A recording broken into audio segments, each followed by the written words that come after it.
Si ton parcours client il est mauvais, s'il y a un truc, genre c'est pas indiqué que c'est en train de loader et en fait, il y a quelque chose qui est en train de loader, mais lui il a l'impression d'être sur une page blanche, quelque chose comme ça, et ben il va pas comprendre, il va partir. Donc si tu veux garder le plus longtemps tes clients, il faut avoir un bon parcours client. Et du coup, si tu veux les garder encore plus longtemps, tu leur mets un peu de 3D pour qu'ils s'amusent avec. Exactement, c'est tout à fait ça. Hello et bienvenue dans Tech Your Dream, le podcast qui transforme tes rêves tech en réalité. Ici, pas besoin d'être un expert ou de tout connaître sur la tech. Que tu sois au tout début de ton idée ou déjà en route vers la réalisation de ton projet, ce podcast est fait pour toi. Toutes les 2 semaines, j'explore le parcours de ceux qui ont osé rêver et se lancer dans l'aventure tech. À travers leurs défis, leurs réussites et leurs erreurs, tu trouveras l'inspiration et les conseils dont tu as besoin pour toi aussi faire le grand saut. Tech Your Dream, c'est ton espace pour rêver, apprendre et surtout passer à l'action. Alors, prêt à transformer tes rêves en réalité ? C'est parti ! Hello et bienvenue dans ce nouvel épisode. Aujourd'hui, j'accueille Maud, développeuse spécialisée en développement en Three.js, une bibliothèque qui permet de faire du développement 3D. Hello Maud. Salut. Tu vas bien ? Ça va et toi ? Très bien. Est-ce que tu peux commencer par te présenter, nous raconter un petit peu ton parcours ? Alors du coup, oui, comme tu l'as dit, donc je suis développeuse, donc je me suis spécialisée dans Three.js, donc une librairie qui permet de faire de la 3D du coup sur internet. Et donc mon parcours, donc j'ai commencé en faisant un bac S où j'avais déjà fait un peu de programmation au lycée parce que du coup j'ai fait une spécialité donc ISN, donc c'était une nouvelle spécialité de l'époque. Ça remplaçait un peu tout ce qui était SVT physique ou maths, c'est ça. Et voilà, et donc on a commencé à faire un peu de programmation en Java. Donc ça me plaisait bien, mais en fait en première au CDI, j'étais tombée sur une petite brochure qui expliquait en fait ce que c'était le métier d'artiste 3D. Et ça avait vachement donné envie d'en faire, même si j'en avais jamais fait avant. Mais le fait de me dire que j'allais travailler sur des films, ça me plaisait vachement. Du coup, je me suis dit que j'allais faire ça et je me suis renseignée. Et donc, pour faire ça, il fallait avoir un très bon niveau de dessin. Donc, j'ai commencé à faire beaucoup de dessins. Et j'ai essayé de passer les concours pour être prise à Superinfocom, qui est maintenant c'est séparé. Donc, avant, il y avait Superinfocom à Arles et à Valenciennes. Et maintenant, c'est donc devenu MOPA à Arles et Rubica à Valenciennes. Donc, j'ai pas été prise la première année, mais du coup, j'ai fait une année de prépa à Paris, en dessin toujours, où je faisais aussi encore un petit peu de 3D. Et finalement, du coup, j'ai été prise à Valenciennes. Donc après, j'ai fait 4 ans là-bas. J'ai appris. Donc les 2 premières années, c'est beaucoup de dessin en fait, pas beaucoup de 3D. Ce qui est dommage, parce que du coup, quand on arrive en 3e, 4e année et qu'on commence à faire beaucoup de 3D, il y a des gens qui réalisent qu'ils aiment pas ça en fait. C'est un peu dommage après avoir fait 2 ans. Donc voilà, mais moi j'ai beaucoup aimé, je préférais même beaucoup plus je préférais la 3D par rapport au dessin. Donc ça m'allait très bien. Et en fait, du coup, normalement, c'est en 5 ans, mais j'ai pas fait la dernière année. Parce que du coup, pendant un stage, du coup, fin de 4e année, on m'a proposé un travail directement là-bas, en fait. Et dans le genre de milieu, le diplôme compte pas vraiment. C'est vraiment le showreel, une petite vidéo qu'on fait avec tous nos projets 3D, en fait. Donc, on fait un petit montage avec tout ce qu'on a fait. On envoie ça aux boîtes et c'est comme ça qu'ils décident s'ils prennent ou pas. Ce qui est en fait logique parce que eux, ils voient directement si t'es bon ou si t'es pas bon. Ouais. Donc voilà. L'œil de l'artiste. C'est ça. Et tu détailles un peu ce que tu as fait, donc ça aide bien à se rendre compte. Donc j'ai décidé d'arrêter, de pas faire la dernière année de Rubica. Et donc j'ai commencé à travailler, donc c'était à Digital Golem à Bruxelles. Donc j'ai fait 1 an et demi là-bas, où là je faisais surtout tout ce qui était donc images de synthèse pour les publicités, et je fais aussi un peu d'effets spéciaux pour les films, 2 films en fait surtout. J'étais stagiaire, donc j'ai pas fait beaucoup de choses dessus. Il est sur Netflix, il s'appelle Girls with Balls. Il est pas bon du tout, mais bon, c'était marrant de travailler dessus. Et un autre, je sais même plus le titre, c'était un film, je crois, espagnol et belge. Et là, celui-là était intéressant. J'avais fait une girafe en 3D, je me souviens. Et ensuite, après ça, du coup, je trouvais que c'était un peu répétitif comme métier. Après, j'aurais pu pousser et le rendre moins répétitif, mais au-delà de ça aussi, donc quand on fait de la 3D pour des grosses boîtes, parce que c'est là où les projets sont les plus intéressants souvent, on doit du coup souvent travailler dans des capitales, donc Bruxelles, Paris, Londres. Et j'avais envie de revenir un peu plus en campagne, donc je me suis dit que j'allais peut-être changer de métier pour pouvoir habiter du coup plus en campagne. Et en plus, en parallèle du coup de mon métier d'artiste 3D quand j'étais à Bruxelles, j'ai commencé à faire un peu de JavaScript sur mon temps personnel pour un petit projet perso. Donc là justement, j'avais déjà en tête de faire un peu de 3D sur le web. Donc j'ai commencé tout de suite par ça, c'était un peu dur, mais voilà. Et donc finalement, je me suis dit que j'allais arrêter la 3D. J'ai fait une formation donc de 3 mois sur Open Classroom pour me reconvertir. Et après ça, du coup, je me suis mise en freelance. Et comme j'avais la double casquette développeuse et artiste 3D, j'ai trouvé du travail assez facilement. Donc j'ai travaillé pendant 1 an et demi avec une boîte qui s'appelle Pragmea, donc c'est à Lille. Et on était en full télétravail. Donc j'ai rencontré mes collègues qui après 1 an et demi, c'était marrant. Et du coup, j'ai travaillé pour le site de The Sandbox, où en fait, j'ai développé un petit module pour personnaliser ton avatar en ligne. Donc ça, c'était assez rigolo à faire pendant 1 an et demi. Après ça, je me suis dit que j'avais envie de changer un peu. Et du coup, pendant que je faisais ça, parce que je travaillais 3 jours par semaine en fait avec eux, j'ai commencé à développer une petite application avec Flutter qui s'appelait TutuYutu. Au début, elle s'appelait Triplanner. Et après, c'est devenu TutuYutu. J'avais fait ça au début juste pour mes amis et moi. Et en fait, l'idée, c'était d'avoir une application qui nous aidait à organiser nos vacances plus facilement. Parce que j'aime bien organiser mes vacances. Et souvent, c'est compliqué de récupérer les réponses de tout le monde, de tout centraliser pour que tout le monde ait accès aux données. Donc, j'avais fait ça où il y avait donc partage de dépenses, un peu comme en Tricount. Après, j'ai rajouté calendrier, tirage au sort, pour choisir qui a la meilleure chambre, ce genre de choses. Liste des courses. Enfin, il y avait plein de choses dessus. Et je me suis dit du coup que j'allais mettre en pause un peu donc mon travail avec Pragmea. Donc j'ai arrêté ça et ensuite je me suis concentrée pendant 1 an sur TutuYutu et parce que j'avais fait une bonne année donc je pouvais me permettre de pas travailler pendant 1 an. Et après ça du coup j'ai pas trouvé de moyen de la monétiser comme je voulais, donc je l'ai pas mis en pause tout de suite. J'ai continué à la développer un peu sur mon temps libre, mais du coup j'ai retrouvé du travail dans une ESN à Lille qui s'appelle IT Room. Là j'ai travaillé 6-7 mois.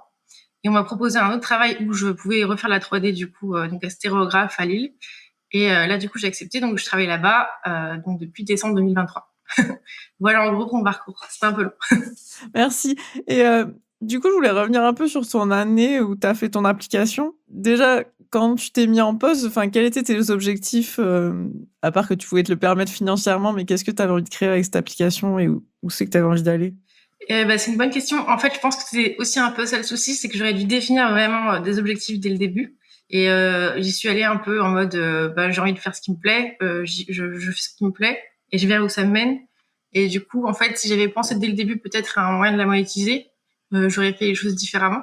Donc là, en fait, l'idée c'était vraiment, en fait, d'aider plus de monde, pas que moi et mes amis, de permettre à tout le monde de l'utiliser pour organiser plus facilement leurs vacances. Et je sais que j'ai plein d'amis qui l'utilisaient et quand j'ai arrêté de la développer, ils étaient un peu tristes parce que du coup, ils peuvent plus l'utiliser maintenant. Donc je sais que ça a servi, mais c'est vrai que j'avais pas d'objectif clair et je pense que c'était un souci. Mais l'idée c'était vraiment d'aider le plus de monde. Après, j'aurais peut-être aussi aimé trouver un moyen de la monétiser comme je voulais et de pouvoir en vivre. Mais voilà, en fait, comme j'ai pas pensé les choses correctement dès le début, je pense, et j'ai pas réussi à le faire en tout cas comme j'avais envie de le faire. Mais du coup, qu'est-ce qui a été le plus compliqué dans la monétisation? En fait, je trouvais pas d'autre solution de la monétiser que de mettre de la pub, mais j'avais pas envie de mettre de la pub dessus parce que j'aime pas les applications quand il y a de la pub dessus. Ou alors, j'aurais pu aussi vendre des fonctionnalités payantes, mais je pense que j'étais pas assez satisfaite de la qualité que j'avais pour le vendre. Du coup, voilà, j'étais un peu bloquée. Donc toujours ce problème de toujours chercher la perfection qu'on voit souvent, quoi. Ouais, c'était un peu ça, je pense. Et t'as pas essayé de demander à tes amis, par exemple, qu'est-ce que t'aurais pu mettre en payant pour les autres, pas forcément pour eux, peut-être, mais... Ouais, c'est vrai que je sais plus si je l'avais fait, honnêtement, mais comme je me sentais pas de le faire, dans tous les cas, je pense que je l'aurais pas fait. C'était peut-être juste un blocage personnel aussi, hein, mais en tout cas, ouais, c'est ça. Et du coup, aujourd'hui, qu'est-ce que tu donnerais comme conseil à quelqu'un qui veut se lancer sur une application? S'il veut en vivre, c'est bien de définir des objectifs, de se faire un plan. Après, j'avais un plan de ce que je vais faire tous les jours, mais c'est vrai que j'avais pas d'objectif clair, comme je l'avais dit. De savoir où on va, et surtout s'il veut en vivre, peut-être d'essayer de vendre quelque chose de plus vite, voir si ça marche, voir si c'est sur la bonne voie, et prendre le plus possible et rapidement le retour des utilisateurs pour savoir si ça plaît, comment améliorer les choses, etc. Ça peut être pas mal. C'est souvent le problème, je trouve, des développeurs, c'est que la partie monétisation, c'est toujours la plus difficile. C'est ça, ouais. Mais du coup, pour comparer, c'est vrai que là, je l'ai pas dit, actuellement, j'ai un autre petit projet personnel. Et alors ça, c'est un peu différent, c'est un peu moins tech, mais je fais beaucoup d'escalade. Et à l'escalade, on a des bouteilles de magnésie liquide. Donc, c'est de la crème qu'on met sur la main pour pas glisser. Sauf qu'on a un peu tous les mêmes parce qu'on achète tous la bouteille dans la salle. Et donc, on se les confond. Et même des fois, on vole celle de quelqu'un sans le vouloir. Du coup, j'ai fait des petits sacs pour personnaliser ces bouteilles. Et donc ça, j'ai fait le site en 1 mois et demi, quelque chose comme ça. Après, j'ai contacté une couturière pour les réaliser. Et j'ai essayé de vendre au plus vite les sacs, voir si il y avait des gens qui étaient intéressés. Et du coup, là, j'ai eu du petit résultat. Bon, c'était assez modeste parce que c'est vraiment le début. Et donc maintenant, je sais qu'il y a quelque chose à faire là-dedans. Et je sais un peu où je vais. Et j'ai plus un but qu'avant. Donc, j'ai pu tester mon idée beaucoup plus rapidement. Ouais, souvent, on dit qu'il faut lancer 10 boîtes pour en réussir une. Donc, Voilà, c'est ça. Du coup, on peut revenir un peu sur la partie 3D. Moi, je parle pas mal d'expérience utilisateur dans les podcasts et de manière générale. Pour toi, qu'est-ce qu'apporte la 3D au parcours utilisateur, justement? L'utilisateur, il va avoir envie il va passer beaucoup plus de temps sur ton application si tu en as et que la 3D, elle est bien mise en place, je pense. Par exemple, si quand j'étais à Bruxelles et que je faisais mon petit projet à côté, donc j'avais juste fait un petit site, c'était assez moche, où tu pouvais tourner autour d'une peluche en 3D et la personnaliser. Mais pas de poils, c'était vraiment tout plat et tout. Et donc quand je montrais ça aux gens, ils passaient déjà au moins 3, 4, 5 minutes dessus à essayer de personnaliser leur peluche. Alors que si j'avais juste montré un site un peu tout plat où il y avait juste des trucs à lire, ils auraient passé peut-être 30 secondes à regarder mon site et ils se seraient arrêtés là. Le fait que ce soit interactif et que en fait, ça les faisait rentrer dans le site et ils se projetaient dedans et ils passaient beaucoup plus de temps dessus. Donc, si tu veux inclure plus ton utilisateur dans ton site, le faire se projeter et le faire passer du temps dessus, je pense que c'est un bon moyen de le faire. Ouais. Ouais, c'est un peu comme les petits jeux qu'on peut télécharger où on passe des heures alors que ça n'a aucune utilité, quoi. Exactement, c'est ça, tout à fait. C'est un peu addictif. Ouais. Donc, par rapport à ce que tu fais aujourd'hui, tu m'avais raconté que tu travailles un peu sur tout ce qui est bâtiment. Donc, c'est un peu le même système. Donc, c'est les gens qui viennent, interagir avec leur espace et voir un peu comment ils peuvent intégrer. Je te laisse expliquer un peu plus, peut-être. Ouais, c'est ça, tout à fait. Non, mais c'est ça. Donc on fait ce qu'on appelle un jumeau numérique. En gros, c'est des bâtiments qui existent en vrai. Et on a une version 3D du bâtiment. Et donc, ça permet aux gens de le visualiser, de se balader dedans. Et on peut cliquer sur des pièces ou des choses comme ça pour avoir des informations dessus. Ça peut être la température, ça peut être le nombre de passages, en fonction des capteurs, bien sûr, qu'il y a dans le bâtiment. Et après, il pourrait y avoir plein d'informations. On pourrait réserver des choses dessus. On peut aller très loin. Et là, du coup, c'est encore un peu différent parce que du coup, c'est vraiment la manière de visualiser les données, c'est vraiment la 3D là pour le coup. Donc c'est pas en plus, c'est le cœur du projet. Donc sans, pour moi, il y a pas grand. Il y a des choses, mais c'est vraiment la partie principale pour visualiser tes données. Donc c'est vraiment important. Et du coup, c'est quoi les complexités d'un projet comme ça? Après, toi, tu es vraiment sur la partie technique, mais est-ce que tu as quand même une idée, que ce soit techniquement, financièrement, humainement, est-ce qu'on a les mêmes complexités que sur un autre projet ou ça change? Alors, techniquement, oui, c'est différent. Surtout quand on a des gros bâtiments. Donc, au début, si on charge juste les modélisations telles quelles, en fait, ça tourne pas. Donc, il faut vraiment optimiser. Pour optimiser, là, ça devient des techniques un peu plus compliquées que juste de la 3D classique. Donc là, c'est un peu plus compliqué que juste, je trouve en tout cas, que juste du développement web classique. Moi, c'est ce que j'aime bien aussi dedans, c'est parce qu'il y a plein de challenges. Mais voilà, donc techniquement, oui, c'est différent. Après, financièrement, j'avoue que je connais moins, mais je pense que pas forcément parce que on est des développeurs comme les autres. Donc, on peut peut-être justifier un salaire un peu plus élevé. Mais actuellement, je suis pas sûre que ce soit vraiment le cas. Donc, en fait, pour la boîte, en tout cas dans la mienne, ça leur coûte pas forcément plus cher de nous prendre nous qu'un développeur expérimenté sur autre chose. Et après, c'est vrai que juste, par exemple, quand je reçois des maquettes ou des choses comme ça, quand on discute de maquettes, je sens que des fois la notion 3D, elle est un peu abstraite. Donc des fois, il faut un peu plus accompagner pour expliquer pourquoi ça marche pas forcément, pourquoi on peut pas juste faire un plan 2D parce qu'il y a de la 3D, donc il faut pouvoir tourner autour ou ce genre de choses. Ouais, là-dessus, ça peut changer un peu, mais après, sinon le reste, pas forcément. Ça reste du développement. Donc, par exemple, quand on code, on fait ce qu'on appelle des pairs. Donc, pour mettre du code sur le code principal d'un site. On fait ça du coup pour que les autres ils puissent regarder ton code et vérifier ce qui est bon ou pas bon. Là, tous les développeurs ne peuvent pas forcément le faire sur la 3D parce que c'est des compétences particulières. Donc, il y a juste cette notion-là en plus. Mais sinon, à part ça, non, c'est pareil. Ok. Mais du coup, donc, je pense que tu as répondu à ma question d'après, mais je me demandais s'il y avait des besoins en designer 3D spécialisé. Du coup, tu te parles de 2D et designer, donc j'imagine que vous en avez pas spécialement. Non, on n'en a pas. On a une designeuse donc 2D, qui fait des maquettes, qui fait de l'UX comme ça. Mais en 3D, on n'en a pas. Je pense pas qu'il y en ait forcément besoin parce que au final, on s'en sort bien sans. Et après, du coup, on peut l'expliquer, il n'y a pas de souci, et elle est très sympa, donc il n'y a pas de problème là-dessus. Après, si jamais on faisait vraiment un logiciel que de 3D, peut-être que là, effectivement, il pourrait y avoir un besoin, mais je sais pas si je sais pas s'il y a un marché là-dessus. Bah après, enfin, moi, je connais des logiciels un peu. Bah, je crois que Split, ils font ça, un peu de design 3D, Je connais pas du tout. vraiment spécialisé sur le design, ouais. Donc, c'est pour ça que je me posais la question. Et est-ce qu'il y a d'autres métiers, bah, je sais pas, par exemple, au produit, au test ou quoi, où il y a quand même des gens qui sont vraiment dans ce milieu-là, ou c'est vraiment que les développeurs?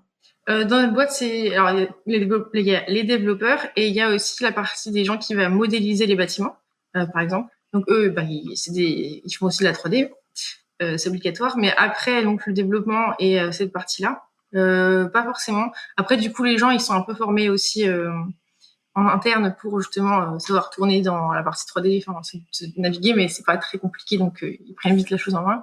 Et après, il y a des notions techniques qui reviennent un peu où les gens commencent aussi à s'habituer à pouvoir les entendre, mais sinon à part ça, non, pas forcément. Au final, ça vous fait un peu des utilisateurs tests pour savoir si c'est facile à utiliser ou pas. Carrément, c'est ça. Est-ce que une boîte qui aurait envie de se lancer directement dans la 3D, tu penses que c'est pertinent ou c'est un peu compliqué de se lancer comme ça? Je pense que après ça dépend s'ils ont la personne pour le faire.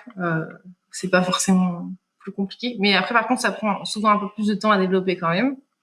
Si on a le temps et le budget, il n'y a pas de problème.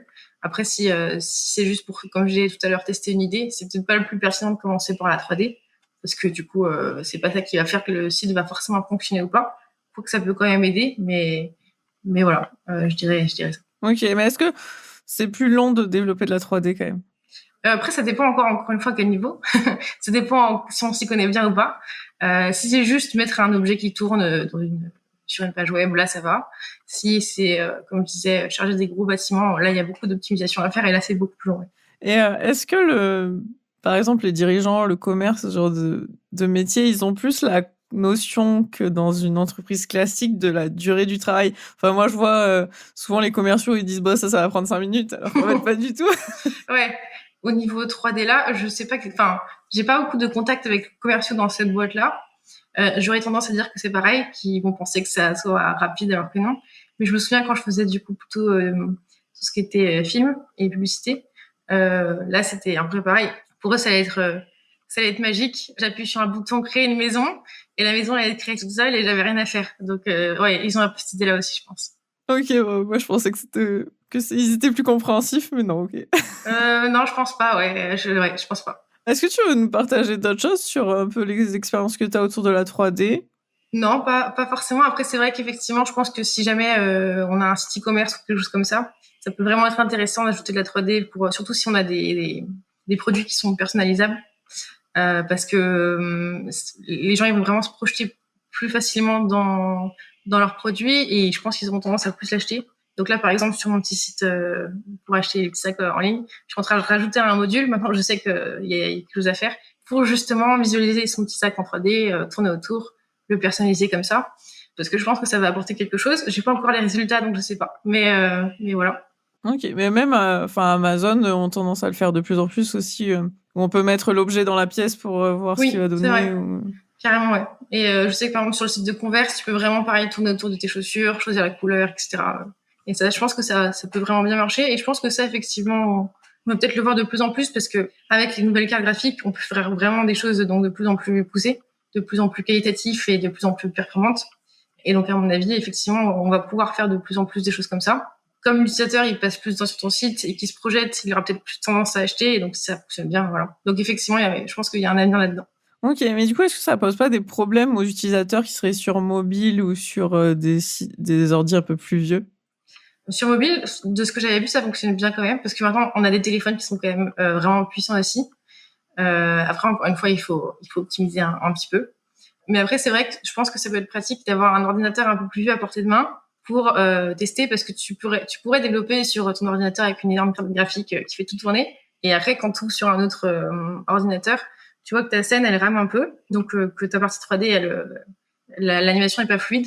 Et effectivement, ça pourrait poser problème, ouais. Mais après, c'est à toi de faire attention, justement, à optimiser correctement ce que tu fais. Ok. Et les optimisations, c'est vraiment au niveau du développement 3D ou ça va être plus des optimisations plus généralistes au niveau du site, des serveurs, tout ça? Je pense qu'il y a tout. Il y a déjà au tout début au niveau de la modélisation. Donc quand on crée la partie 3D, si on met, je sais pas, pour faire un cube, si j'utilise 15 000 points, ça sert à rien. 8 points, ça suffit. Ce genre de choses. Donc déjà il y a la modélisation. Ensuite il y a les textures, donc les images qu'on met sur notre 3D pour texturer l'objet. Ça pareil, on peut mettre des images qui sont compressées correctement, ou alors on peut mettre une image en 4K qui sert à rien. Là ça va être beaucoup plus lourd aussi. Donc il y a plein de choses comme ça à faire. Donc déjà juste au niveau de la 3D. Après sur le site, on peut encore optimiser la manière de bien poser son code, de l'optimiser correctement. Et après donc par exemple avec des grosses scènes, ce qu'on peut faire aussi, c'est merger tous les objets. Donc, en fait, au lieu d'avoir 100 000 géométries, donc 100 000 fois plein de points, et en fait, du coup, quand on fait 100 000 géométries, on va demander à la carte graphique de dessiner les objets 100 000 fois. Donc, ça va prendre beaucoup de temps. Et après, ce qu'on peut faire, c'est tous les merger en une seule géométrie. Et comme ça, la carte graphique, elle fera qu'un seul rendu. Et du coup, ce sera aussi plus rapide. Et c'est comme ça qu'on peut optimiser des scènes aussi. Donc ça passe par plutôt le développement. Et après, si tu as accès à la géométrie tout de suite, tu peux aussi le faire avant, mais le faire en développement, ça permet d'être plus souple. Et ensuite, au niveau du code, de manière générale, en fait, c'est peut-être un peu plus dur d'optimiser comme ça, mais juste proposer une bonne UX, donc une bonne expérience, en mettant des loaders quand ça load ou des choses comme ça va être pas mal aussi, ouais. Donc, cette partie optimisation, c'est un truc que tu apprends dès l'école ou c'est vraiment plus sur le tas parce que, moi, je vois dans le dev, il y a plein de trucs que tu n'apprends pas vraiment à l'école, mais ça m'a l'air quand même très important, l'optimisation dans la 3D. Ouais. Alors, quand j'étais en école de 3D vraiment, donc quand là je travaillais sur des logiciels directement, tout ce qui est Maya, 3ds Max, tout ça, on me l'avait un peu appris. Après, effectivement, de toute façon, tu te rends compte avec l'expérience de quand est-ce qu'il faut le faire ou pas. En développement, c'est plus compliqué parce que j'ai vraiment fait une petite formation de 3 mois et après tout le reste, je l'ai appris par moi-même. Et donc là, la partie optimisation plus poussée, je l'ai vraiment appris dans mon travail actuel à stéréographe. Parce que du coup, il y a mon lead qui était très fort là-dedans, donc il m'a appris plein de choses, donc c'était cool. Donc il y a un peu des deux, et après il faut se renseigner. Mais oui, effectivement, je pense que ça vient aussi avec l'expérience. À l'école, moi du coup, j'ai pas vraiment fait d'école de développement, donc je sais pas trop. De toute façon, je pense pas qu'il y ait beaucoup de branches 3D spécialisées sur la 3D en développement. Voilà. Je pense pas qu'il y en ait beaucoup. Ouais. C'est ça. Donc ouais, je sais pas. Ok, non, mais je pose cette question parce que je me dis, pour quelqu'un qui se lancerait sur un projet 3D, vaut mieux pas prendre un débutant tout de suite, quoi. Enfin, s'il y a personne d'autre. Ouais, c'est ça. Après, ouais, faut prendre quelqu'un qui s'y connaît un peu, ou alors ça pourrait être quelqu'un si tu peux prendre 2 personnes, prendre quelqu'un qui connaît très bien et un junior aussi qui peut l'aider pour aller plus vite et qui peut aussi apprendre sur le tas, ça peut être pas mal aussi. Ok, très clair. Le développement évolue pas mal avec l'arrivée des IA. Est-ce que sur le développement 3D, du coup, vous le sentez aussi ou pas trop encore? Comment tu vois ça? Je pense que c'est un peu la même chose. Donc, actuellement, en tout cas, en l'état actuel des choses, tout ce qu'il y a, ça permet d'aller plus vite. Et ça, c'est vraiment un plus.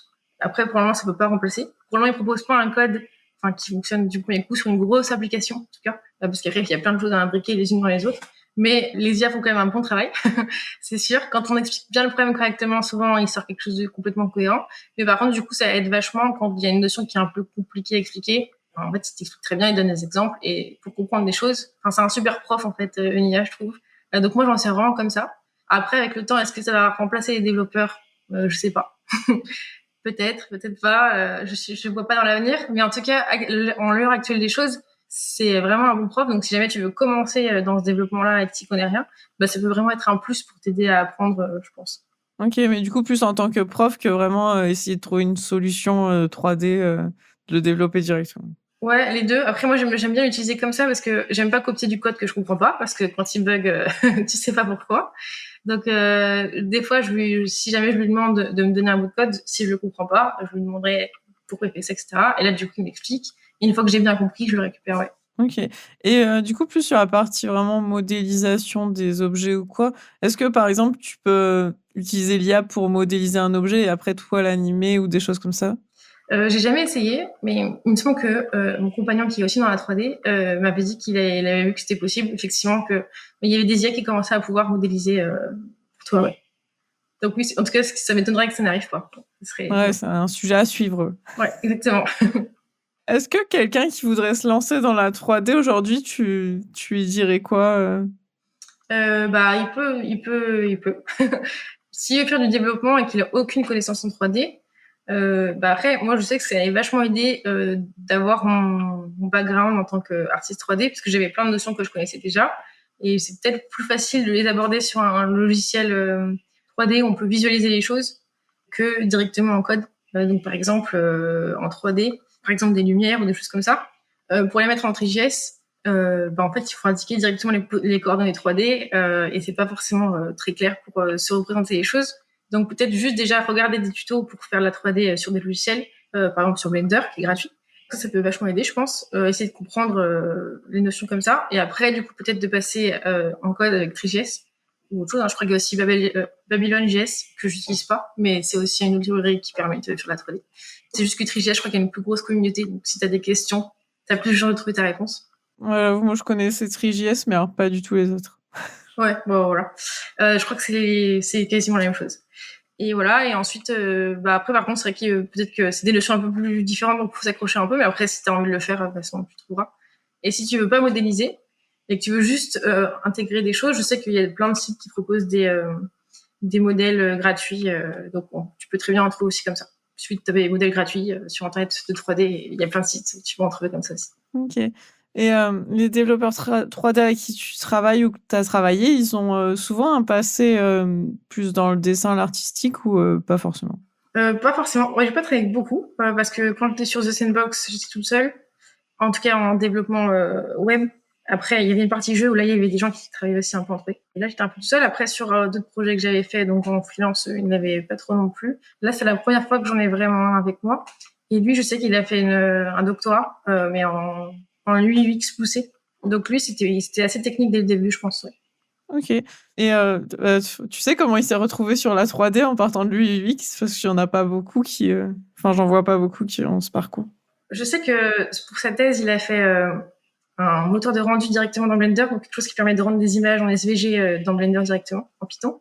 Mais je sais pas exactement pourquoi il a choisi la 3D. Je sais pas. Non. Ok. Est-ce que tu as d'autres choses à dire par rapport à la 3D enfin, ce que tu travailles, que tu travailles pas en direct, mais que tu aimerais partager C'est fun.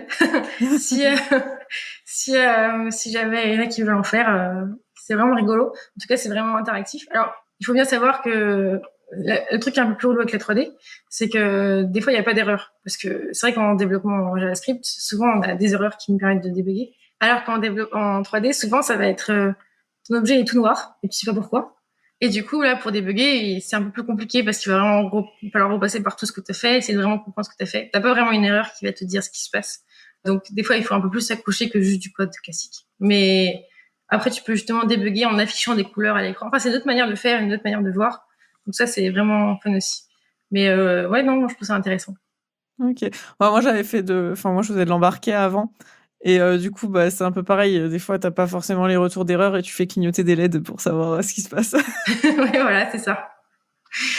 Est-ce que tu aurais un dernier conseil à pour un entrepreneur qui voudrait se lancer sur un projet 3D ou en start-up ou quoi, pour pas faire couler tout de suite son projet? Bah, en fait, ça dépend. Si jamais il peut, comme je disais au début, tester son projet sans passer par la 3D, c'est peut-être pas mal parce que ça va prendre du temps la 3D. Après, effectivement, des fois, si c'est le cœur du projet, bah, t'es obligé. Je pense que comme ça peut être un peu plus complexe que du code JavaScript classique, il faut bien organiser son code dès le début pour pas être trop vite sous l'eau.